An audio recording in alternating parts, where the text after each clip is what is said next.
এখন থেকে আপনার প্রিয় সিরিয়ালগুলো ফ্রিতে দেখুন এক্সক্লুসিভলি শুধুমাত্র সান নেক্সটে। এখনই অ্যাপ ডাউনলোড করুন। কয়লা ফলবে, and that's my promise.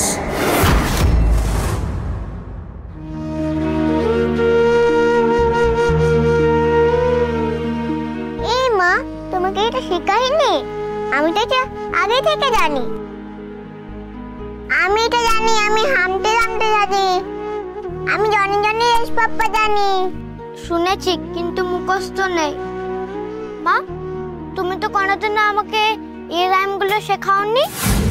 School বাসটা আসতে দেরি করলো আজ, কিন্তু বন্ধুদের দেখে তোজোর মনটা একেবারে ভালো হয়ে গেছে।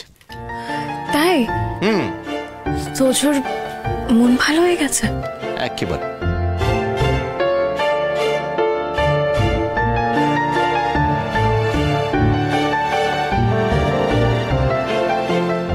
তোজোর মন তো ভালো হয়ে গেছে, তোজোর মা এরকম মুখ গোমরা করে বসে থাকলে হবে?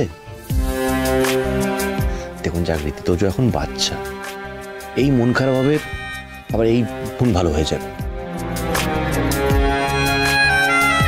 আমি সেটা বলতে চাই না অনুব্রতবাবু, কিন্তু আজ তোজোর মধ্যে না মিহির সাথে একটা রেষারেষি দেখলাম,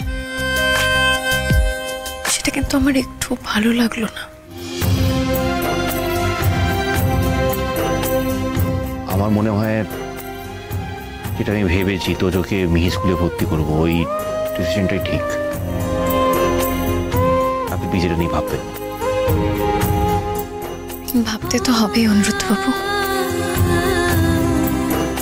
তোজোর সাথে এ ব্যাপারে কথাও বলতে হবে। আর মিড সেশনে আদৌ স্কুল চেঞ্জ করাটা ঠিক হবে কিনা সেটা নিয়েও কিন্তু ভাবার দরকার আছে। আপনাকে তো বললাম তোজো ব্রাইট স্টুডেন্ট, ও ঠিক পেরে যাবে। ও বাড়িতে তো বাবা পড়াতেন, এ বাড়িতে দাদু পড়ায়, কিন্তু আমাদের দুজনের মধ্যে কেউ একজন যদি ওকে একটু সময় দিতে পারতাম না, খুব ভালো হতো। তাহলে সে না হয় দেওয়া যাবে। আর দাদুর গাইডেন্সে তোজো ভালোই পড়াশোনা করছে। দাদুর মুখে শুনলাম যে তোজো খুব তাড়াতাড়ি ক্যাচ করে ফেলে, কিন্তু মাঝে মধ্যে একটু অন্যমনস্ক হয়ে যায়।